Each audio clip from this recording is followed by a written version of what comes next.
Rob, last year you got your first taste of what the local rivalries and derbies were. How do they compare to what you're used to in New Zealand? They compare brilliantly. Canterbury, Auckland would be our big rivalry at home, but here my first real taste of it was our away trip to Ulster last year at Ravenhill. Just magnificent. The Ulster supporters really provided the impetus for the Ulster lads to get over the line that evening, and I'd be very parochial and proud of what we have at Tormund Park. You obviously know those supporters better than me, but once they get the roar on, that's a pretty special environment, and one that's, I would say, very intimidating to opposition sides. So the derbies, our matches against Leinster and Ulster, would compare with some Test rugby at times, I've got no doubt. And I think that's great for Irish rugby, that those derbies are so competitive. You love the noise.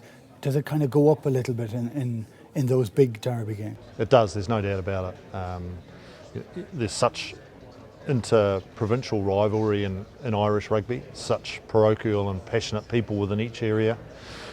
And when they come out to support their boys, they let it all out. And one thing that I really love about up here is the singing and the chanting and the way in which the fans really interact with the game.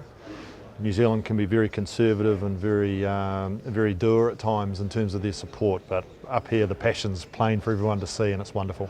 Did it take a bit of time to get used to that, to have to buy into that level of emotional attachment from the player? From the crowd to the player? For me personally, it was new, but I embraced it straight away. It's something that I think's special. You see it in football on television when you're over home, and when you're watching the games from home, the big Rabo games and the Heineken Cup in New Zealand, you see it, you see the passion, and you see the chanting and what's happening in the stands. And our conservative New Zealander supporter could learn a lot from what's happening up here, because they just embrace the game for what it is, and really, as I say, the support that the boys get shouldn't be underestimated and undervalued. It's special. Now you're 12 months in. Do you have much higher level of expectation for the coming season? It's higher based on our poor effort last year in the Rabo in particular. That was really disappointing.